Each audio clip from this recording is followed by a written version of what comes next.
Welcome to the second episode of Eyes and Teeth. Technically, it's the first episode, but I was just talking to myself, rambling. So I guess the inspiration for the podcast, I'm always talking to comedians and fellow artists in the dressing rooms. And every now and again, we would say, we should be recording this. Surely this is funnier than what's going on out on stage tonight. So, you know, you're never a fly on the wall, but people say what you'd love to give to be a fly on the wall, to listen to what the acts are saying backstage. Well, this is a little bit like that. We're talking about other acts, other comedians, stories, anecdotes, jokes, the way comedians got into doing what they do, what inspired them, and just basically talking. And I could have a subject or a question and it will veer off into something else, and I might never come back to that question again. And you know what?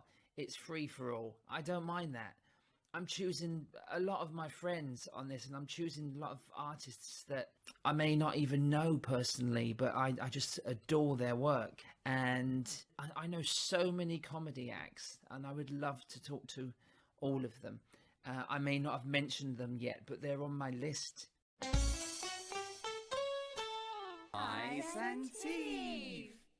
So if you're wondering where the title Eyes and Teeth come from, Keith Harris brought it to my attention, and he would always end his text messages with Eyes and Teeth, Keith.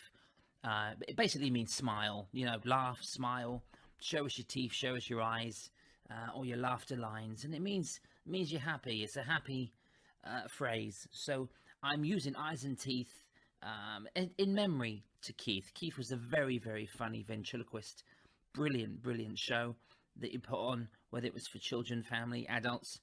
He was a master ventriloquist, but very funny, a great producer, just a fantastic variety artist. But his parents were in the business as well, so he started off being a ventriloquist dummy on his father's knee in his father's act. So it's, you know, Eyes and Teeth has got amazing history behind it with comedy and variety. So just think about that. Think about Keith Harris, because this podcast is really because of him. I wouldn't really be around if it wasn't for a few key ventriloquists in my life. Jimmy Tamley, who is very funny, and Keith Harris. And it really does mean something. But this is the second episode, and I talked to the one and only Mr. Paul Adams. I encountered Paul at the Royal Albert Hall. He was supporting Stevie Wonder. After that, 3 years later, I was working with him on a cruise. We ended up with the same agent, and then we saw each other in comedy clubs. We worked together, and I mean together, on Chroma Pier, writing and performing in a summer season in 2011. We became very, very good friends and answer machine buddies. We always phone each other and leave each other a message. We'd rather do that than talk to each other on the phone. We talk about Jude Law, find out why. We talk about Charlie Adams, an incredible, very, very well known in the industry writer, comedy writer for many famous TV shows. That was Paul Adams's dad, and there was an S on the end of that. You'll find out why I said that. We talk about why Paul is writing a book and what it's about. We talk about Joe Longthorne, talk about cruise ships. We talk about American comedy, TV warm-ups, pontins, doing comedy in the lockdown or coming out of the lockdown, and why Paul Adams cannot take a compliment. Find out why on the second edition of Eyes and Teeth.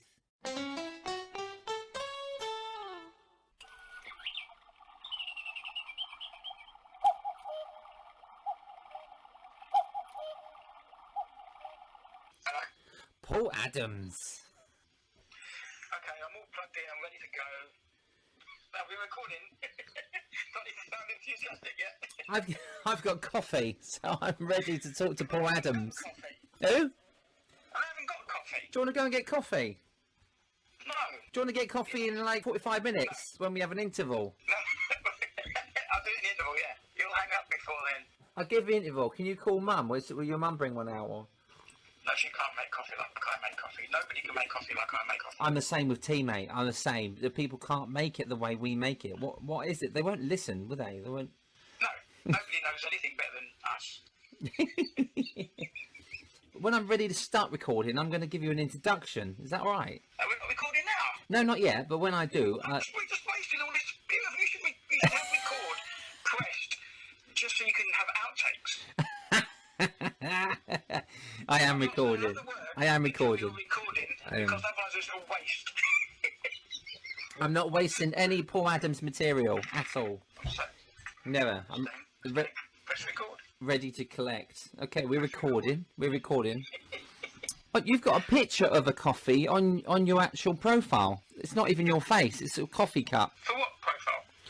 On WhatsApp, on what I'm looking at now, I can see a picture of not your face, but it looks like a coffee cup, a travel one. So, if you saw a picture of me on my profile, would that be more convincing that you're actually talking to me, or do you think you're talking to a cup of coffee right now? I am talking to a cup of coffee, but I can now actually see it's either Osama bin Laden or it's actually you with a beard on the coffee cup. Is that you or What?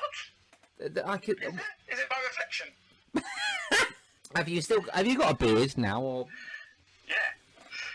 There's nothing better than making you laugh out loud because it's not a long laugh, but it's really loud and it's just there. And I'll never forget the times I make you do that on the stage. It's just like a guffaw. That's what it is, isn't it? A guffaw. A guffaw. I've not heard of the guffaw for a long time. Not since people used to laugh at Game for a Laugh with Jeremy Beadle and Sarah.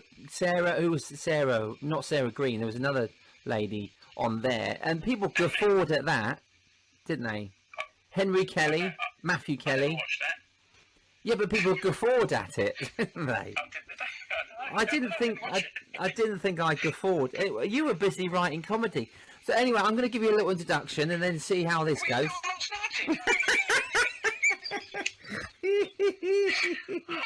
Well, I've got to introduce it, didn't I? Listen, I'm not going to tell you right. I'm going to start now because you will have a go at me for not starting it. So I'm just Paul Adams, known as having enthusiasm, freshness, and crowd-pleasing material. I'm interrupted. Oh, for God's sake, let me do the intro. You said Paul Adam. Where's the S? There wasn't it. What is it? Is your name plural? How many of you are there? I'm a big guy. Well, why is it Adams? Why is there more than one? There's lots of you. There's a lot of you in your... It's just a name. It's not the Adams' family, is it? No, I guess you're right. I did an interview once after a show. I was opening for Jose Feliciano in your neck of the woods. It's Basingstoke. Is that where you're from? Oh, that's where I'm from, but not where I am. Yes. I know you're in Eastbourne now, but and this guy interviewed me for. He had a bit of a Basingstoke name. Radio DJ guy. Okay. And at the end of it, it must have been 20 minutes long. At the end of it, he goes, it was an awful interview, and at the end of it, he says, okay, that's it. What a great interview. That was a lot of fun. Listen for the name. Remember the name. Comedian Paul Adam. And I went, it's Adams. Remember it. What have we called the whole thing? Anyway, sorry. Are we starting now? So, Mr. Paul Adams. He's known for having enthusiasm, freshness, and crowd-pleasing material. Bright, original, and funny. Who is Paul Adams? I'm asking you. Who's that guy? Well, this is just a couple of quotes that I got off online. You know, it's your website. No, this was on like just write-ups about you. You know, you are original. You're funny. You're bright on the right day. You're fresh. Your enthusiasm is always there. I think with comedy, you know, and it's crowd-pleasing material. You have people on their feet. Yeah, but no one does what they're doing. They get up on their feet, they're not clapping and cheering, they get up on their feet and they're leaving. So it's like any good review, you just use the words that are pertinent to you. You just use a good word. We can't use all the words people write about us, can we? Because especially if it's a bad write-up, you wouldn't use the bad write-up like, oh, he struggled a bit. Here he is. No. It's got to be the right... You'd go and see that, wouldn't you? Who? Wouldn't you go and see that show if the reviews are honest? Like, on the ships, when I'm allowed the billing that I want, it says comedian Paul Adams, never heard of him, come along tonight and find out why. Well, I'm sorry. That's enough. Oh, that's a lack of confidence, you're putting yourself down. No, I'm not. Secretly, there's a lot of confidence in that, because if you do come along, your expectations will be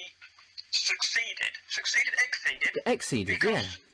Because you thought I was going to be rubbish, and anyone who says rubbish, you've got to know in the back of your mind that you're quite funny. Yeah, you're basically self-deprecating before you've gone on stage, and so but putting belief in your show that it's going to be really good and not upset those people who thought otherwise. Well, you know me, Steve. You've known me for the long time. Yeah. That absolutely sums me up, doesn't it? Well, I knew you before you knew me. Because I stalked you at the... You knew this was coming, but at the Royal Albert Hall, when you were supporting Stevie Wonder, I'm not name-dropping, it's me that said it, I was sat there in the Royal Albert Hall waiting for Stevie Wonder, and this comic comes on, and I wasn't planning to laugh that night at the Albert Hall in '95. But I did. I laughed a lot. I thought, who is this guy? He's funny. And that's when I first saw you, but I didn't know you then. Who was Paul Adams when he was 17 and you done your first stand-up show in '89? I did. How did you know that? Oh, I've done my research. Bob Hope Theatre gig. Bob Hope Because Theatre. I was an actor, wasn't I? Not an actor. I was like a child actor in a group. Oh, brilliant. What, in Oliver? Yeah, there was like a... Well, you know, one of the guys... Do you know this of me? One of the guys in the acting group was Jude Law. Oh, I remember this, yes. So tell us more. He's the reason I became a comic, because we were doing a play called The Caucasian Chalk Circle, and he was playing the narrator. It was Bertolt Brecht, it's very weird. And he was doing his speech, and I was just watching him in awe. And it was my line next. And when he finished talking, or acting, I guess, I just was like, wow, I'm never going to be as good at that. That's brilliant, isn't it? I love it. That's fantastic. And there was this silence, and I looked around, and I was like, oh, it's me, isn't it? And everybody laughed. And I thought, I'll do that then, thanks. I'll do it on my... Really? I Wow. don't need a cast. That's a good story, mate. So Jude Law helped you become a comic, though. Were you both 17? See, about your age? No, he's 2 years younger, as I remember, maybe 18 months, and he was a cool, good-looking... Were you playing twins in that play? Funny. Yeah, well, it's more about the comedy, innit? Not all comics have got the looks. The women still went for him. You read all the time that women like sexy, beautiful pop stars and famous actresses and models, they all say, oh, if you want to get me to bed, make me laugh. Well, that's not true, because I'm hilarious and I never get late.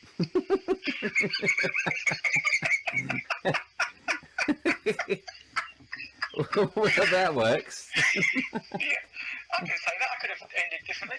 Yeah, you could have done. So, Paul, what got you up to that 17-year-old?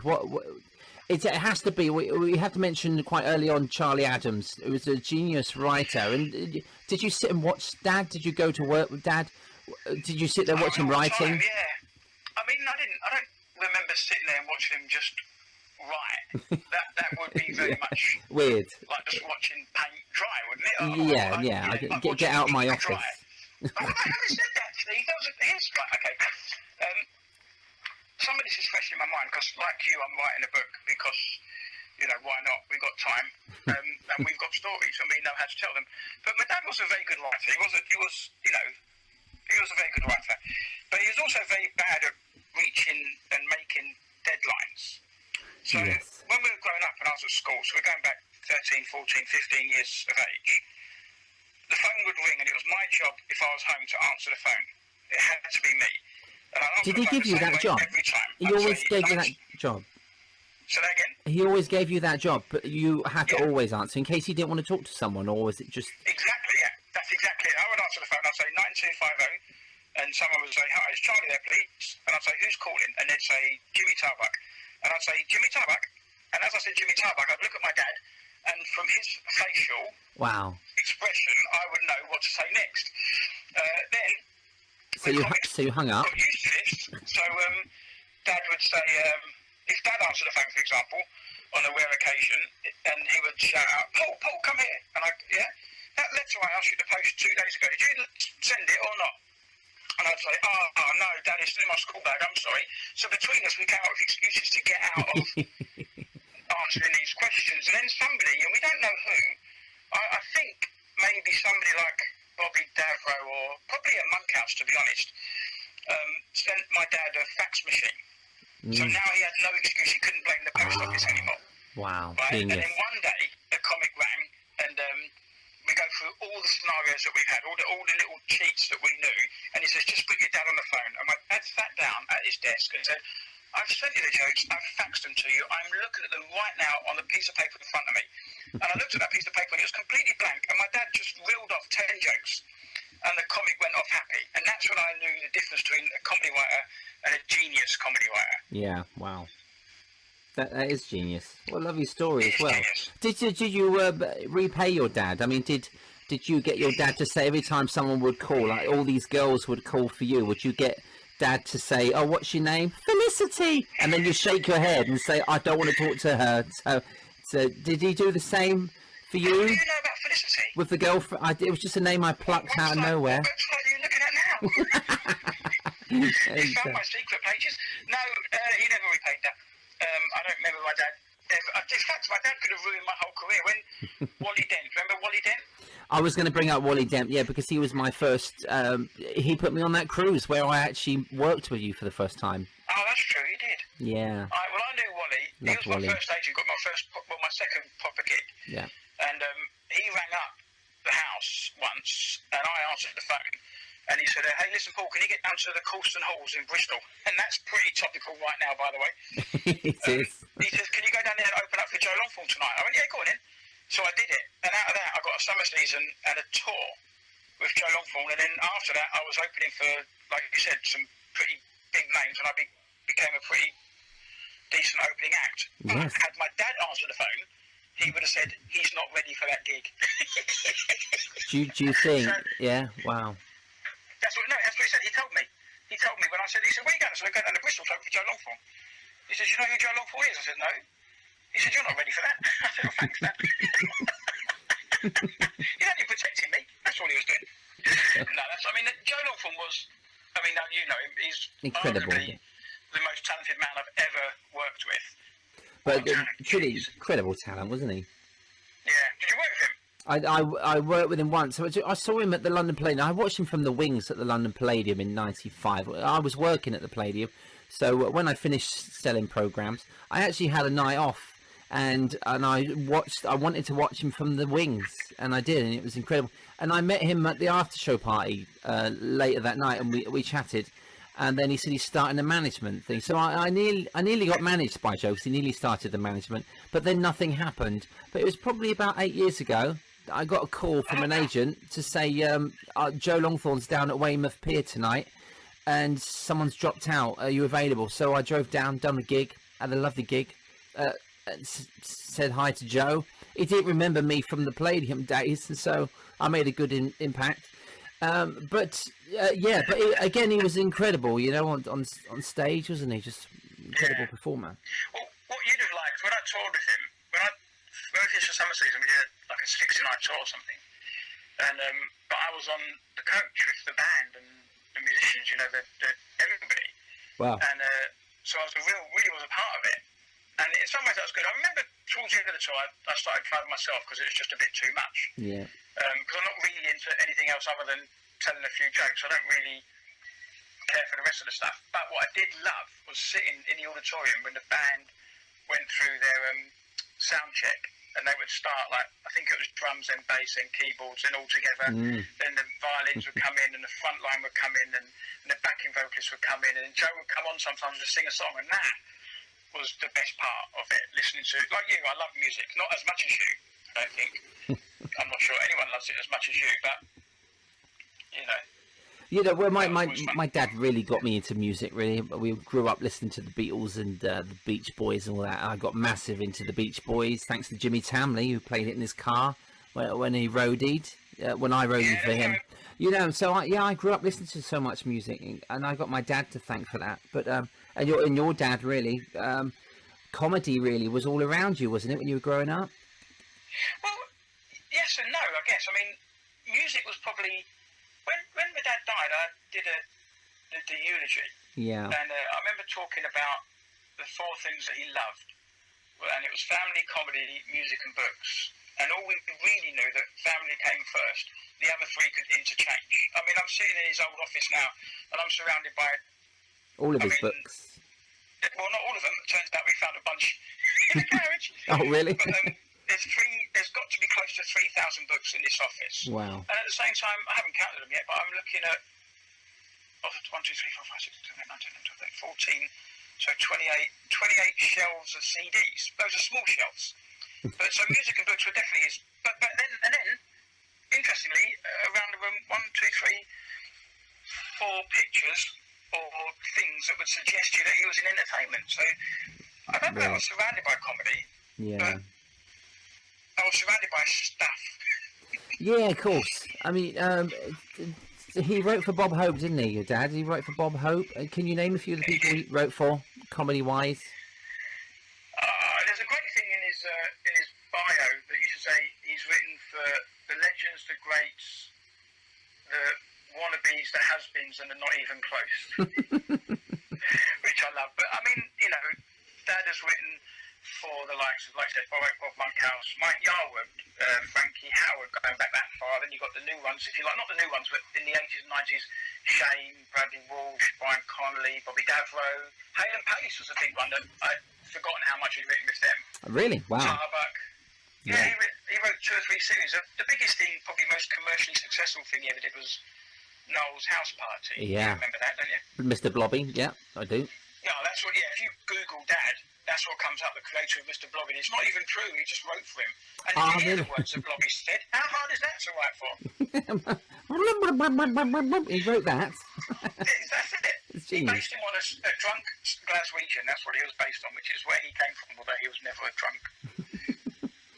Oh, yeah, your dad was wonderful. I remember meeting your dad on Chroma Pier, and he came to see our show in 2011, and he was reading the magazine. I was your support act. Mate, it was our show. But we wrote the comedy for that show. It was ours. There's no one else could have written CSI Chroma the way we did, Paul. And we sat there. I think I had a really good 2 weeks writing. I think I laughed more writing the show than we did doing the show, didn't we? It was just brilliant, wasn't it? Well, I mean, our experiences there were different in the sense. I did that show for 2 reasons. 2 reasons. One was be able to spend some quality time with my family and not fly off all over the place. And 2, you were headlining it, and I'd always wanted to work with you because I knew you, obviously, but I'd never really worked with you. Do you know what I mean? The first time you saw me, I would have been 23, so you'd have been 12? How old are you? How much younger than me are you? I'm 45 now. Let's work it out that way. That's 3 years then, okay. 48, so then yeah. when you did the cruise ship, then that was 98, so I'd have been 26, you were 23. My word, you might have taken my record as the youngest comic on ship. I was 22, so when I done that ship. 22. Yeah, so you don't remember me from then? No, I remember you from the ship, of course I do, because I remember... I was hoping you'd forget. I didn't have the best time there, because the cruise director there, who's still around, but he didn't like comics because he was a comic, and so he made it harder for us, and he made it really hard for me. But you were younger than I was, and he made it really hard for you, and so you. I had a tough one, yeah. Getting upset and not being happy with what you've done. Yeah, I know Wally Dent put me on the cruise, and I didn't know if I was ready, and I thought, like, I'm not really ready, but I'll do it. And I took me 45 minutes, which I had.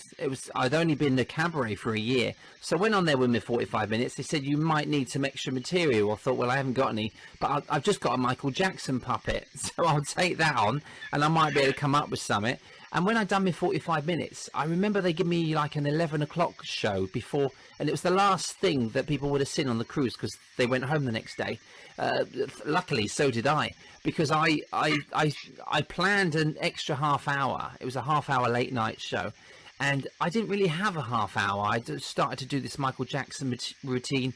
I started to write these jokes about, appropriate jokes, but they just didn't work with a cruise audience. It was my first cruise in '98, and it was a big struggle. But I don't think, I don't think I was ready for. Definitely wasn't ready for doing a second act at that time.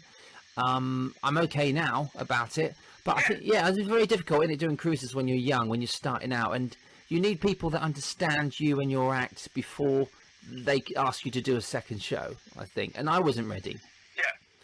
I love Wally Dent. Yeah, for your age and my age then. Giving you the chance. Especially quality stuff. And then you think, so that was 98, and we did Chroma in 2011. Wow. So that was 14 years later. You on a cruise in 98, you were trying really hard to stretch 45 minutes into potentially an hour and a quarter, and then you open the Chroma show with 4 minutes that you managed to stretch into 11. how you've changed. Well, that's the thing. I haven't, have I? I've not changed at all. I'm still stretching. I just think maybe you did great. You just don't have any concept of time. Well, not anymore. And you're writing a book about yourself and your dad. Is this a biography or autobiography? To be honest, it's mostly about the idea was to write about Dad. When he passed, I was talking to a guy called Michael Vine. Yeah. About putting on a big show to celebrate Dad's life. Sure. And I spoke to some great comics, and I even secured Jimmy Tarbuck to host a middle section of comics that were just coming through. Yeah. Dad would have liked that. But we suddenly thought, hang on a second, Dad was behind the curtains. So I thought I wrote a couple of blogs, and somebody said that you should write a book, and I said, well, a blog is 1,000 words, a book is 80,000. And they said, how many blogs have you written? I said, 4. I said, no, not how many have you published, how many have you written? And I counted them up, and I had 30 1,000-word blogs, so I was almost halfway there. Wow. And then now I think I'm at 80,000 words now, but I've still got a couple of chapters to go. But it's just, I'm an Adams. All I need is someone to give me a deadline, and then they'd get it. But while I'm on my own, I read Springsteen's. Have you read Springsteen's biography? Not yet. I've got it. I got it recently. It's well worth it. It's almost worth starting 150 pages in. Yeah, well, I might do that. Because I think I've got so many books here. I don't think I'm gonna. I know you haven't got time, but I want to have time to read them all before I die. And I'm looking at them thinking I've read half of them, but I haven't got time to read all them. I've got work to do. But you're not going to get through them books. No, but then the sickening thing is that only the other day Amazon delivered another 2. When lockdown started in the UK, when I got home, the first thing I did was order, I think, about 8 books. Then I came to my mum's and she said, you go to Dad's office. Wow. And there's 3,000 books here, and I had 8 that I just bought. 3,008. When lockdown, I was on a ship, and the captain came on around about 10 past 4. I was sitting for the piano player, and he just started his announcement, hey, it's the captain from the bridge. I was like that when I say captain from the bridge, because this is a captain from the casino. You're not going to say that, are you? That makes no sense. Anyway, he said it's the captain from the bridge. I looked at my watch, it was 10 past 4, and I said, this is good news. And he said, quick, go and get food. And he ran to the buffet, and I immediately ran to the library to get the decent books. And we were stuck in our cabins for 2 weeks, but I'm glad I did. Really? You were one of them stuck out there? Wow, that's tough.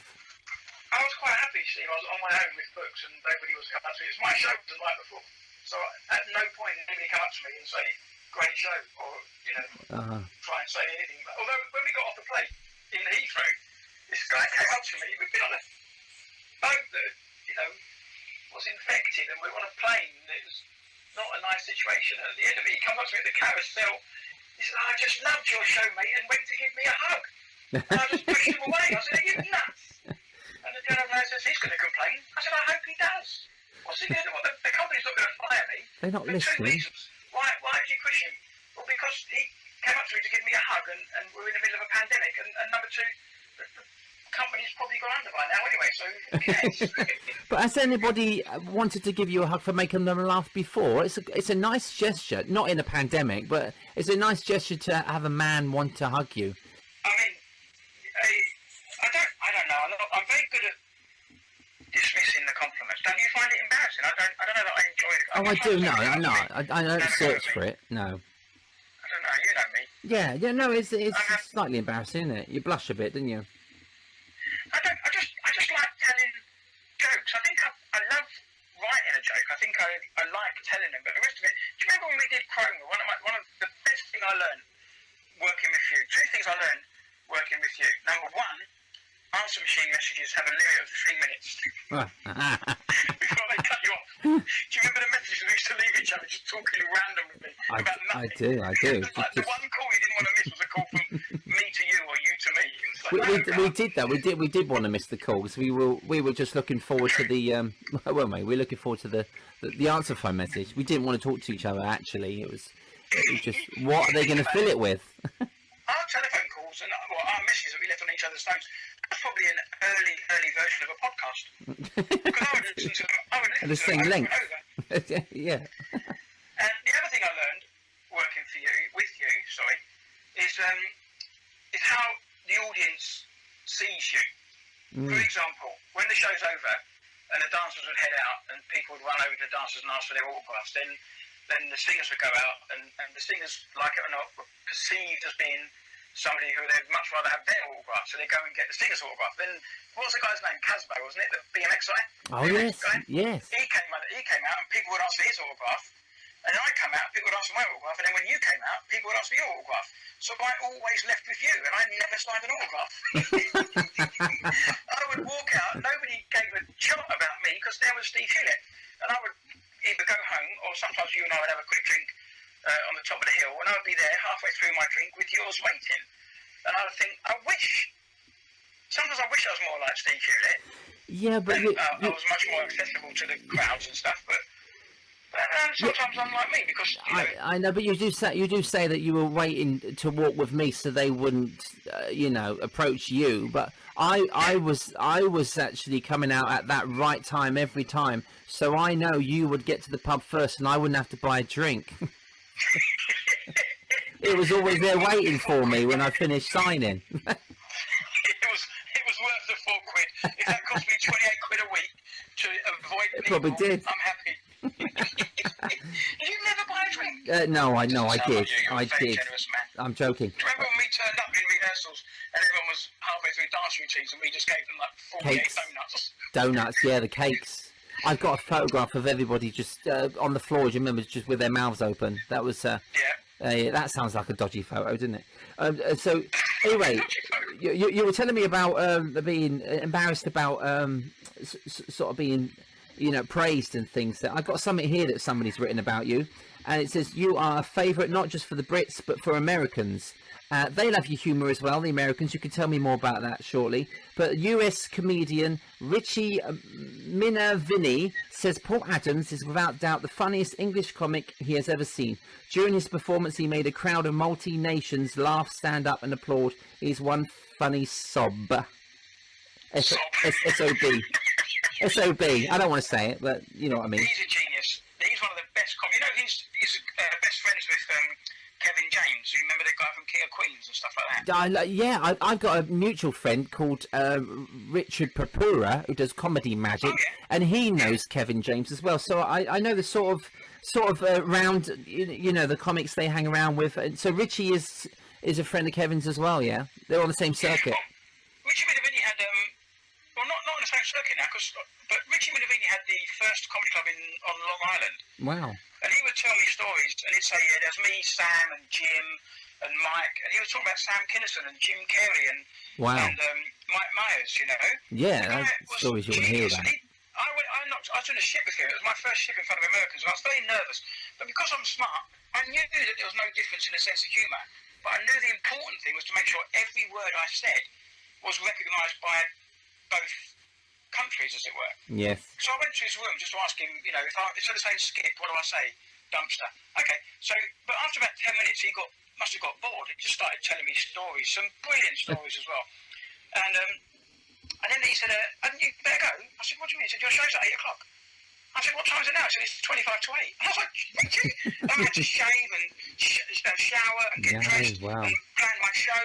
And what he did was genius, because at the end of the show, he was sitting there with Sean Farquhar and David McLean with the other acts. So they were good acts. And they were sitting there, they'd done okay. And they were just, saying whatever they were saying. And I said, but you made me, you almost made me late. He said, no, what I did, I took your mind off it. And that was genius. Wow, that is that clever. Was genius. Yeah.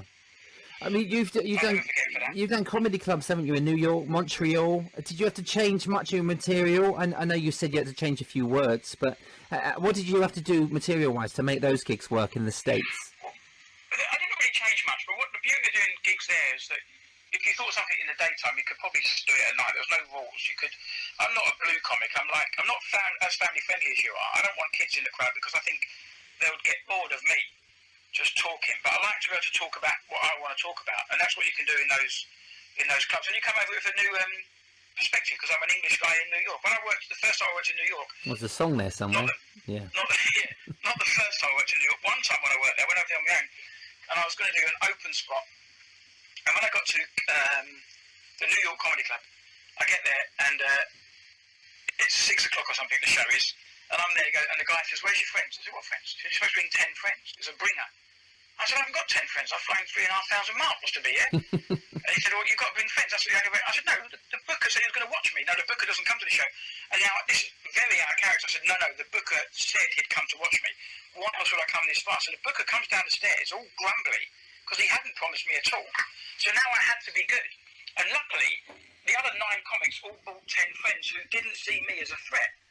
Because if you think about it, every comic, only your 10 friends are going to laugh at you. Yes. The other friends aren't going to laugh at you because you're a rival to their friend. So I had a great time, and the guy says, "All right, come back and do the main show tonight." So I did the main show, and I'm only talking like a 10-minute spot. I wasn't headlining or opening. And so I did 10 minutes, great. The next night, 10 minutes, great. The next night, 10 minutes, great. And I kept saying, "Can I come back? Can I come back? Can I come back?" And he said, "Yes, yes." And on the Wednesday, he said, "No, not tonight. Not tomorrow night." I said, "Why not?" He said, "It's ethnic comedy night."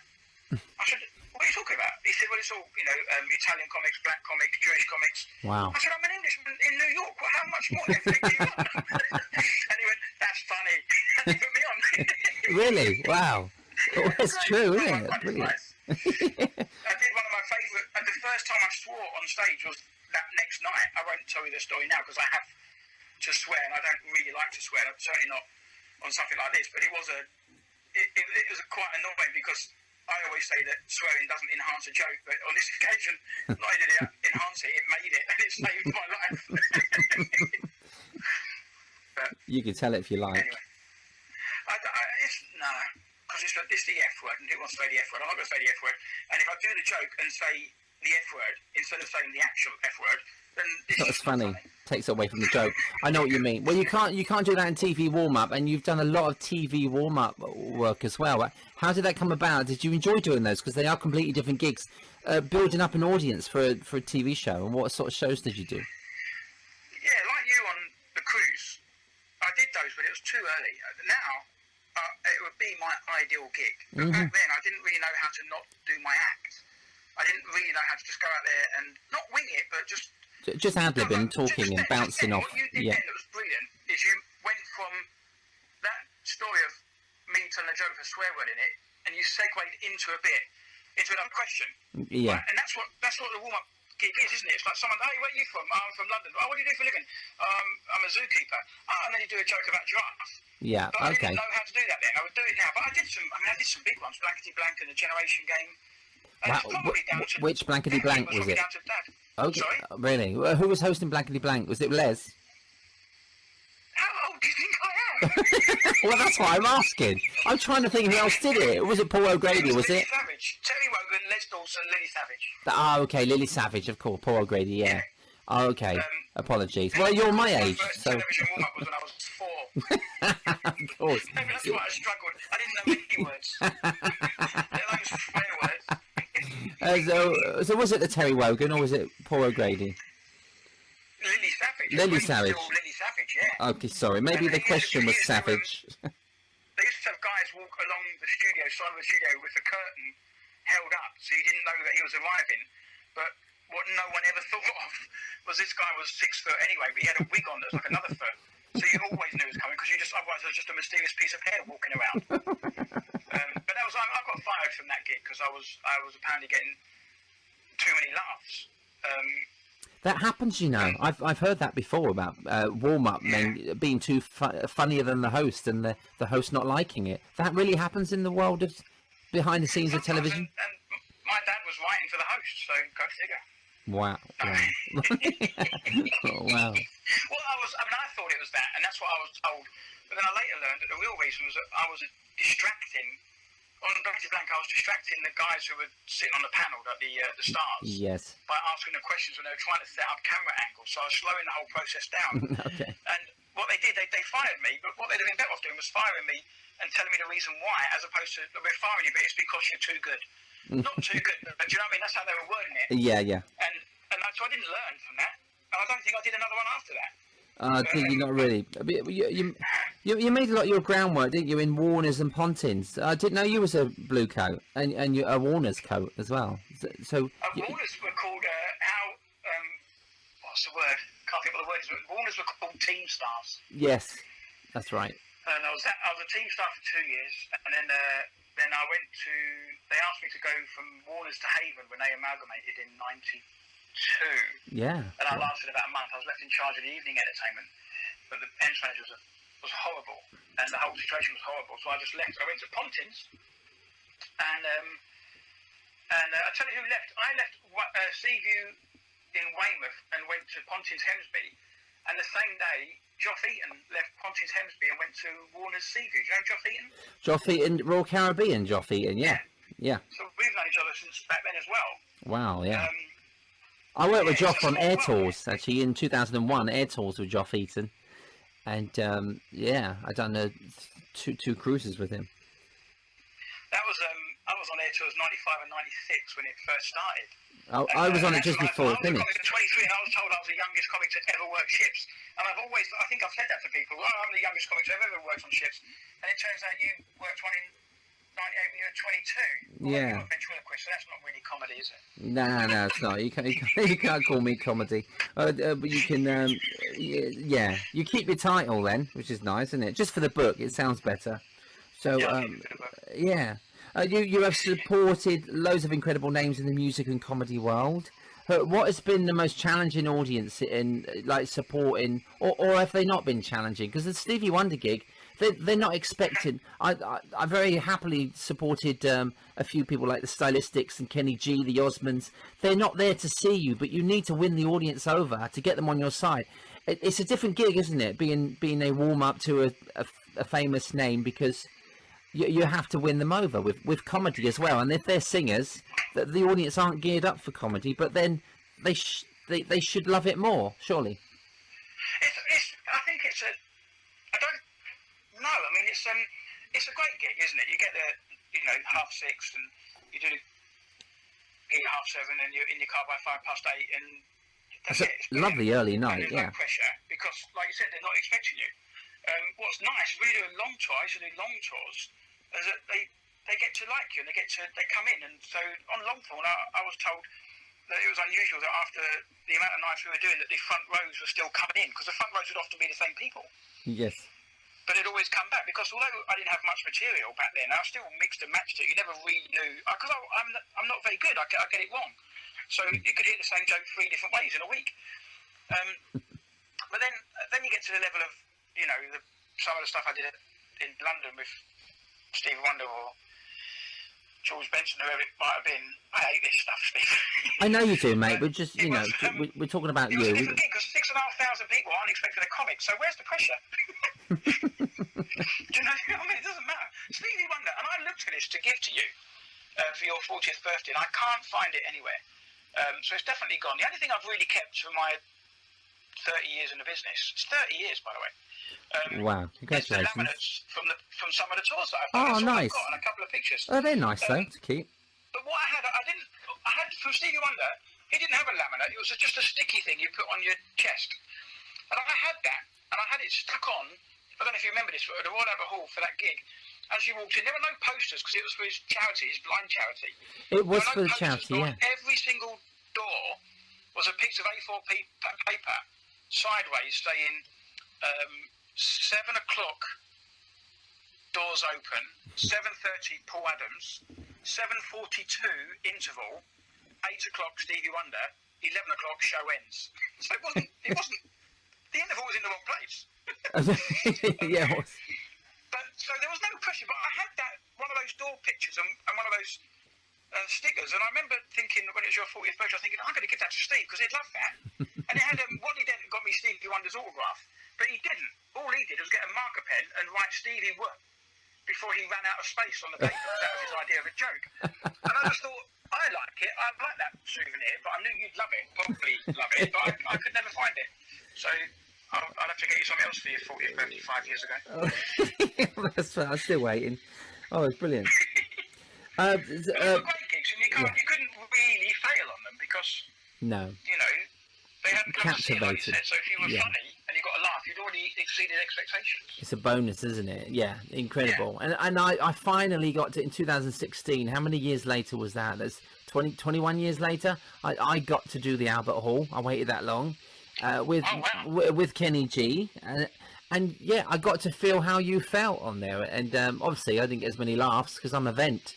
So I enjoyed it, you know, from the dressing room, and then Kenny G came round, chatted to me, and you get to know the band, and you know, after we'd done 3 days on that tour, but we ended in London, so it is an incredible feeling walking out on a massive stage, making people laugh, and then knowing that they've got a whole night ahead, you know, and you can go home, which I did go home the first night, but the second night I actually stayed to watch in London, because and it's nice when they give you a name check. The acts always really give you a name check when you leave in the second half, which is nice, isn't it?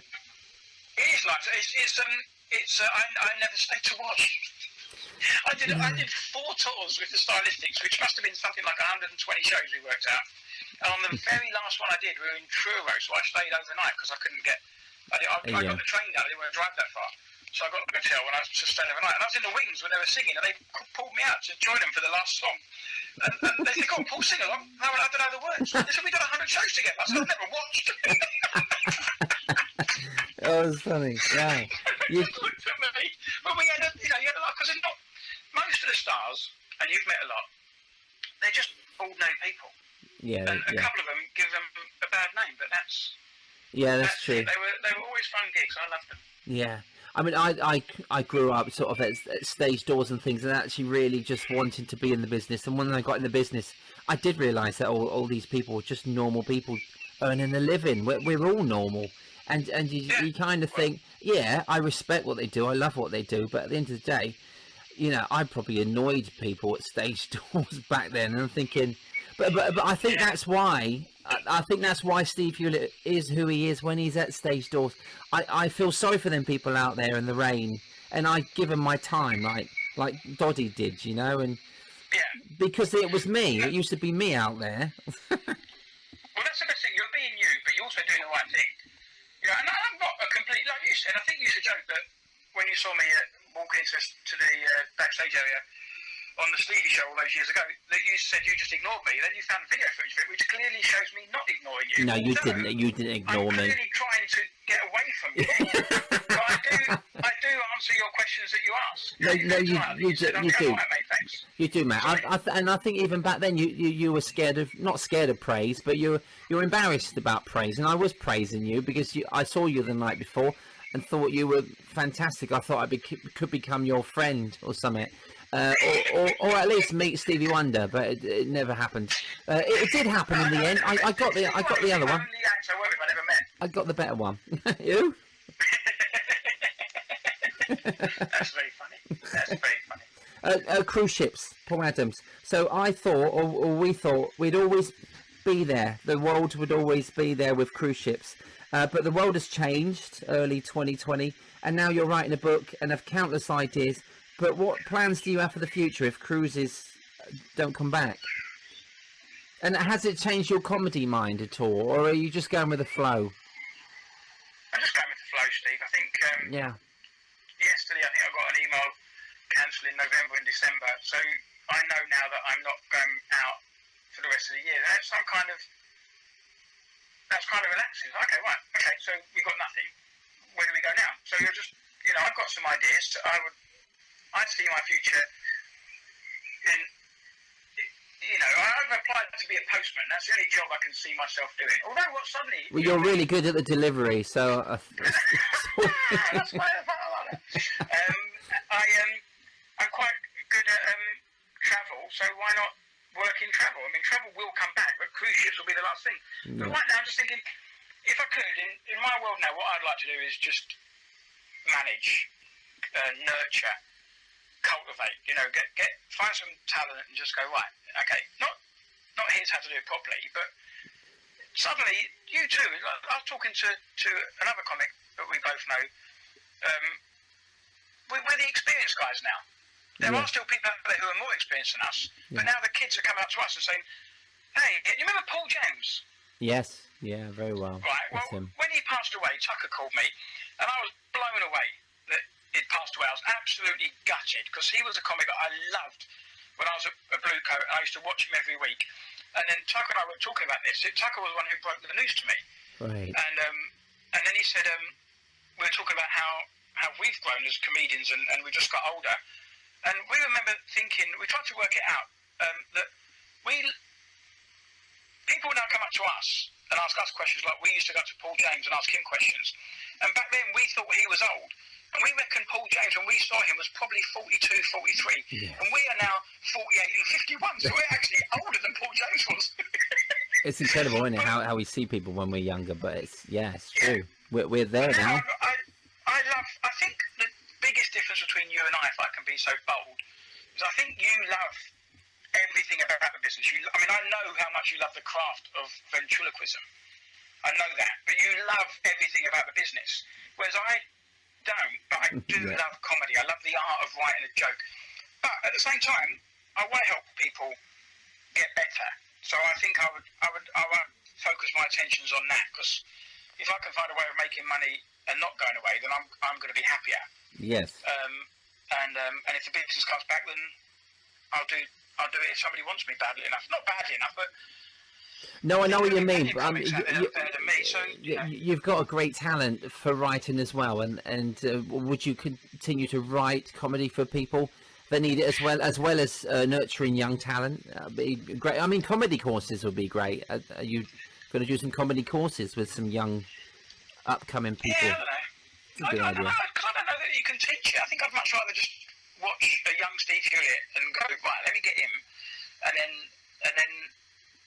Just help, just be there, and sometimes go, no, there's nothing you could need to change it. That's brilliant. Well, can't you just take this Steve Hewlett and help me, because I need some jokes.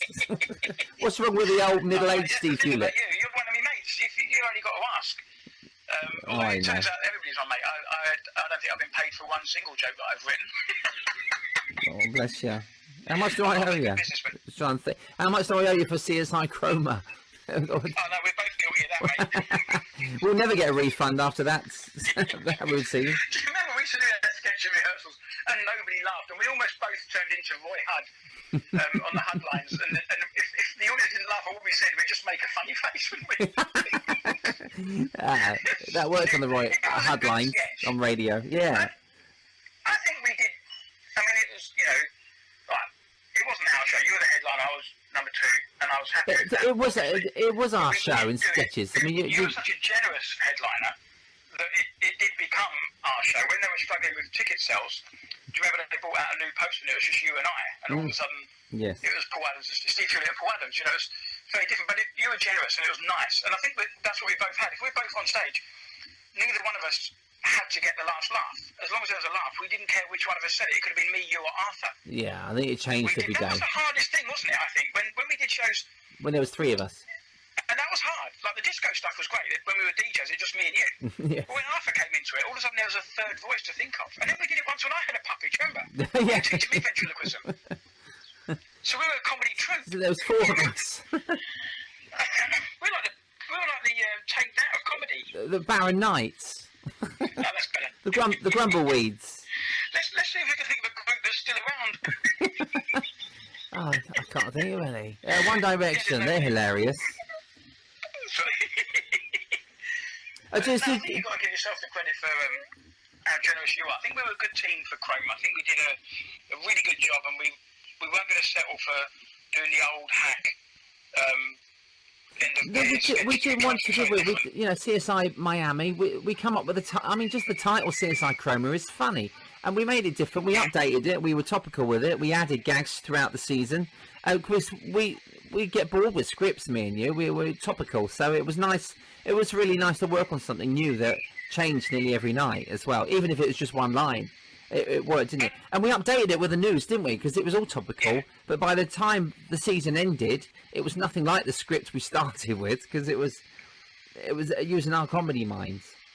Well, that was the best thing about it, wasn't it? Well, we did what did we do? Maybe 12 shows a week? Do you think 10, 12 shows a week? Yeah, it was a lot. Yeah. So it's like training for a football match. You get better. I'm looking at the T-shirt for CSI. It's actually hanging up in this office, and on the back of it, it says CSI, and it says clueless, senseless, and idioticless. That's funny. That's brilliant. I didn't know we had meanings for those letters. We said, remember one of us had to come on and trip over a big stone or a rock. Oh, yes. Because we didn't see it. And they didn't get the joke. And the idea is that, we're the crime scene investigators. We're supposed to see everything. But then they gave us a little stone to trip over. And I said, no, we need a big stone to trip over. Why? Well, because that's even funny. Why is it funnier? Because it's bigger. And I said it's bigger, then the audience can see it. It was. I'm sorry. This is Paul Adams saying it's not Steve Hewlett, if Chroma is listening.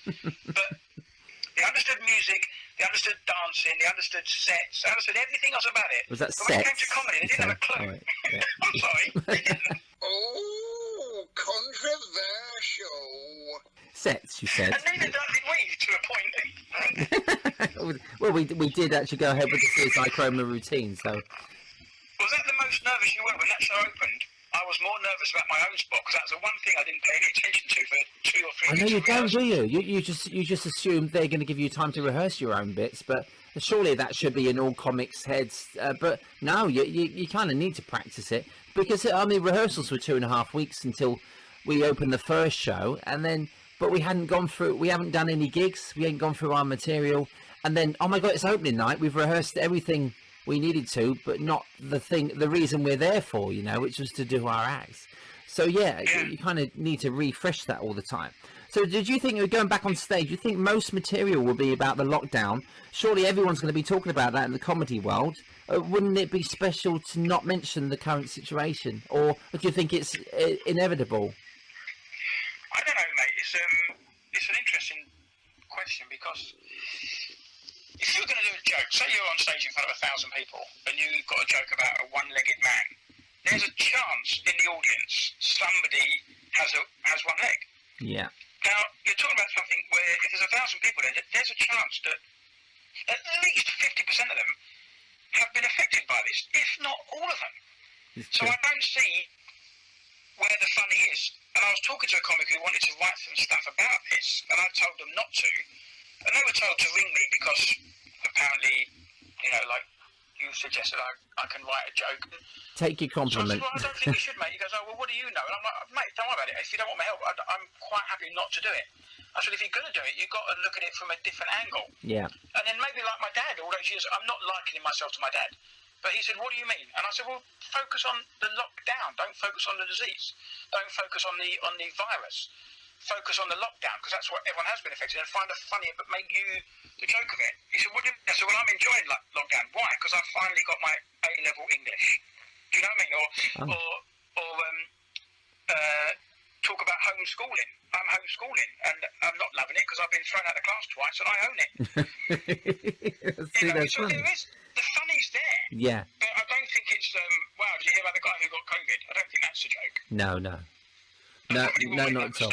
And people should, when we come out of this, I mean, a lot of people, if they've not lost somebody through it, or they've not lost work through it, or it's a mass devastation really around the world. So, Paul, surely people need to go to a comedy show to get their minds off it. And if you're going to drag them back into what they've been living through the last 5-6 months, then surely, unless it's the best gag in the world they never heard before, surely it's going to be difficult to. I mean, I think it was the first week or something, I posted something with me with a mask on or something, and then loads of events have been doing, you see the gags in cartoons with a ventriloquist with a face mask over, and it keeps, it gets repeated, doesn't it? It gets repeated over and over. And I thought about it last July when I had my poster made for this year, because I've got a hospital mask on, and Arthur Lager, who's I was written this show called Arthur Lager Gets Real. You can see through his body because he's in front of an X-ray, and I've got this doctor's mask on. So I thought about it before the virus even got to China. So, well, I could use that as an excuse. Hang on, are you telling me that you created this virus just to publicise a show? Yeah, and it worked well until I closed it down the day after.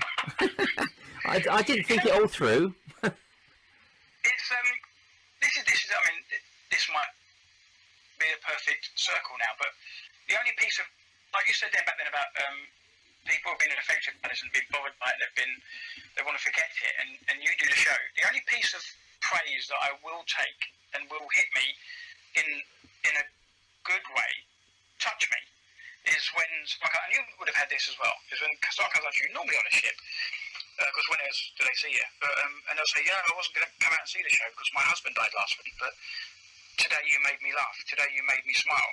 And that's a hell of a compliment, because they're really in a place where they don't want to. but they've carried on. They come on a cruise because my husband would have wanted me to, Yeah. and it made them laugh from a place. So that's exactly anyone who asks now. That's what I'm going to say to them. You're there to distract. That's our job. We're there to distract them from what's going on.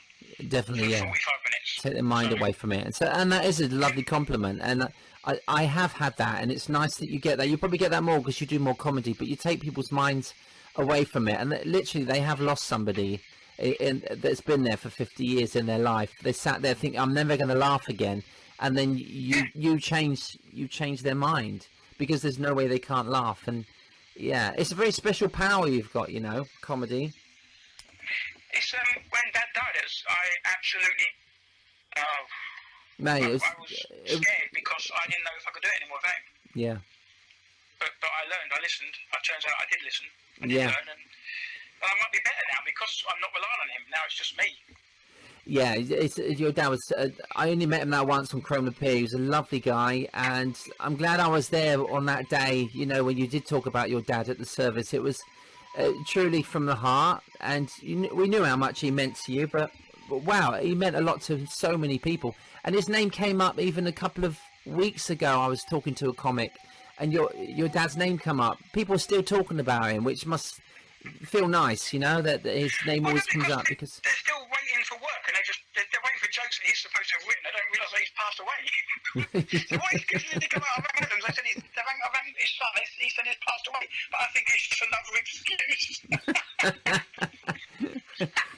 Do you remember the funeral when I had to do the eulogy thing? And I was this is how I know I'm my father's son.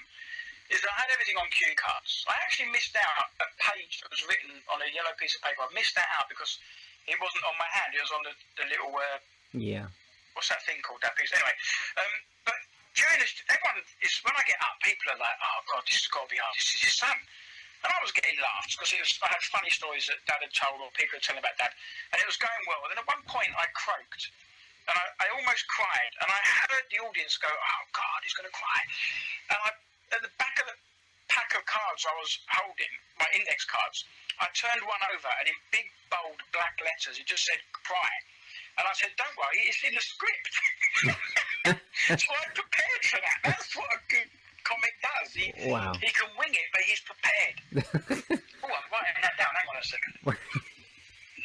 You wing it, but he's prepared. That's nice. Yeah.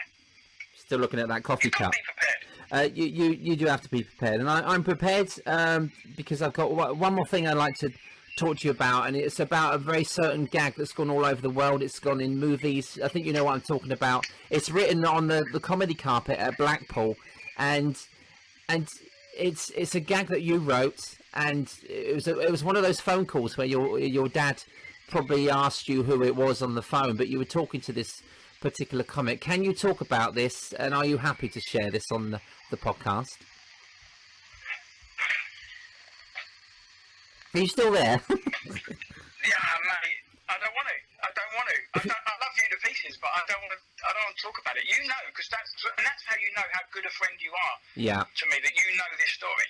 I love the story. And part of me doesn't think it's believable, and I for a fact know it's true. Yeah.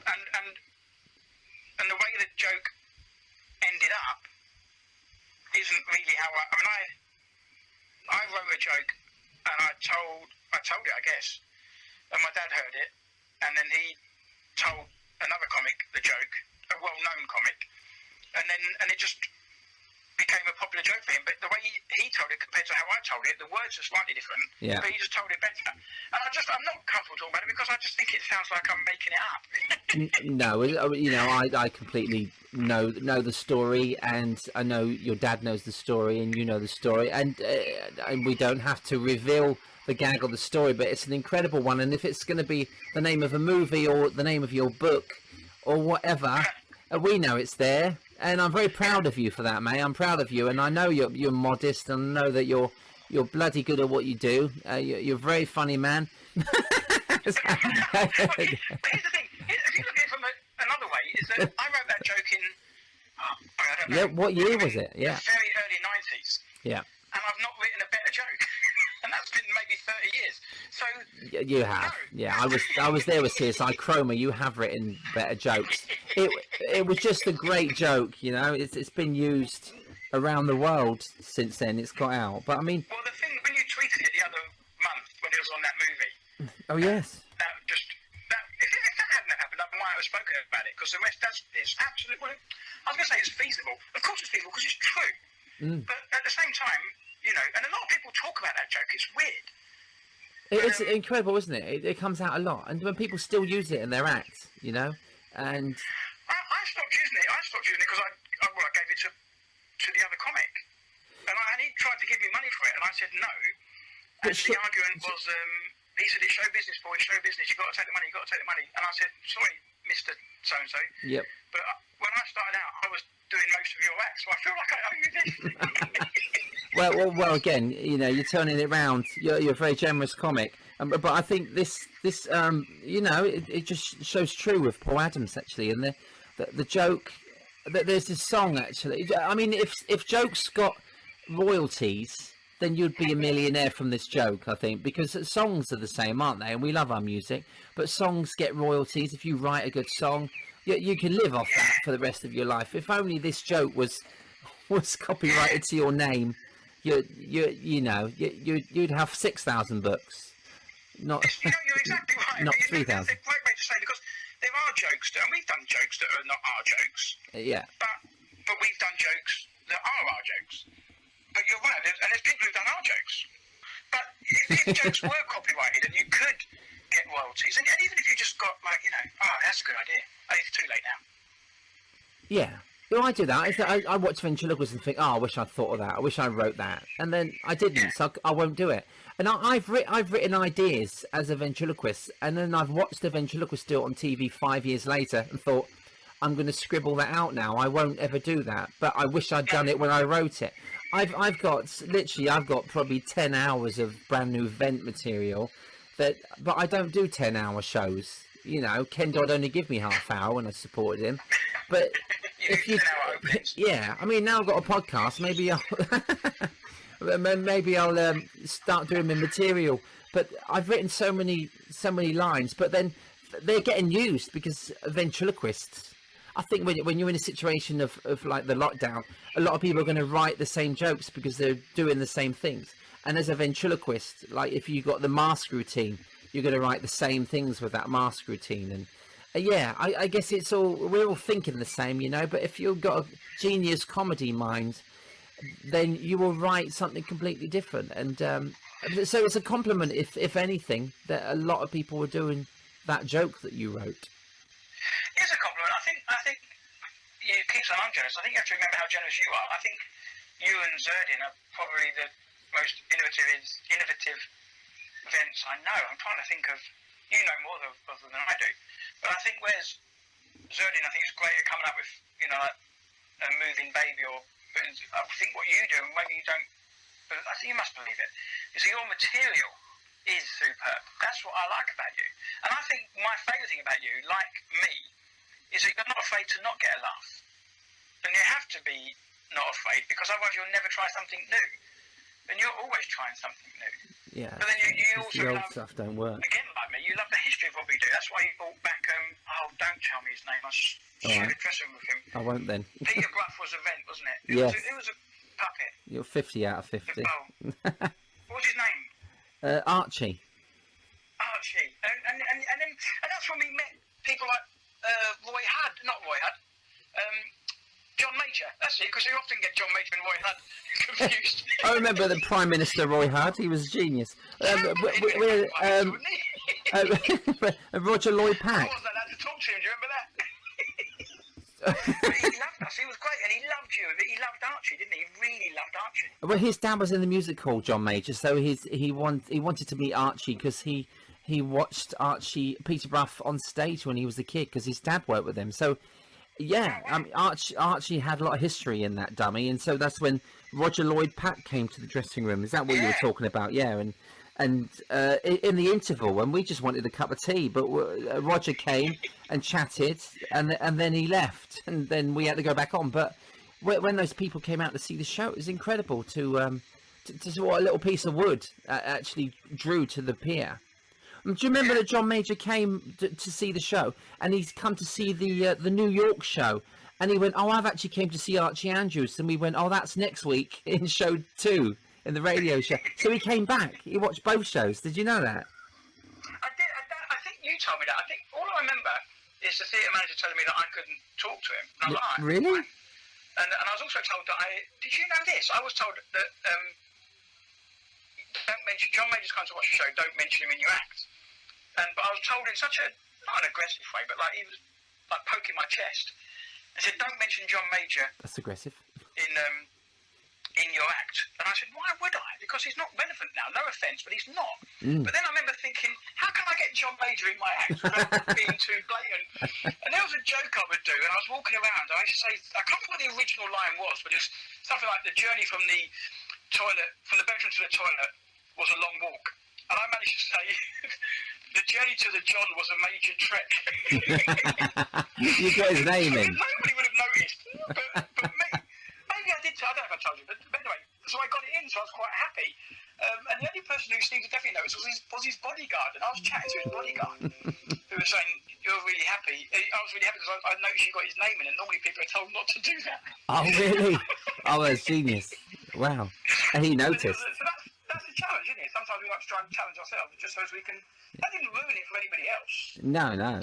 But it was just it was one of those interesting things. Can you imagine if all the security stormed the stage just because you mentioned his name? That would be wow. Well, that was I remember What's this Michael sketch? Ball Yeah. in Newcastle Arena, an ice rink, and the stage is all built for the day. And it's really high up, and there's all these big guys about 8 feet apart sitting along the front of the stage. And Two after like 10 meters. minutes of my show, I said, "What are you doing here?" He said, "We're security." I said, "Why are you sitting there?" And he said, "We're here to stop people rushing the stage." I said, "I think you could probably come back at 8. You know what? You're not needed now. That's funny. Yeah. Oh, mate. Paul, thanks, mate. Thanks for that. I'm going to stop recording now. I hope you press record. There's some good stuff there. There was some nice stuff we can edit in there. Brilliant.